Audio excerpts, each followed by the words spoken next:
Aínda que son conscientes e comprenden o malestar das traballadoras do Servizo de Conciliación, dende o Concello da Pobra explicaron que non lles quedou máis remedio que licitar o contrato.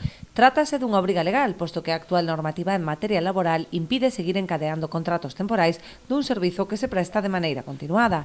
Ademais, as prazas das monitoras non aparecen recollidas na actual RPT e a taxa de reposición non permite a súa contratación. Porque a última reforma laboral, digamos que nos impide facer contratos laborais de forma continuada para poder cubrir, digamos, un servizo permanente e continuado, non? Como neste caso pasaría co Servicio de Conciliación, cas monitoras de tempo libre.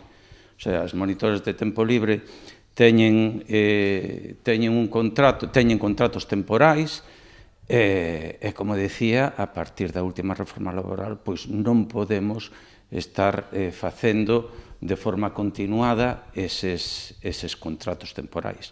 Hai outras razóns tamén que hai que ter en conta, como que non están eses postos non están regulados na RPT, na regulación de postos de traballo do Concello.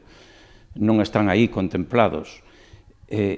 E ainda por encima, ainda habría unha terceira razón, que ainda que estuveran, digamos, na RPT, pois, en este caso, a taxa de reposición nos impediría tamén contratalas. O sea que son tres factores que son imposibles de deixar de lado neste caso. Eu, en caso de que quixéramos que continuaran con estes contratos temporais, pois sería un contrato en fraude de lei. Evidentemente, o Concello non pode facer contratos deste tipo.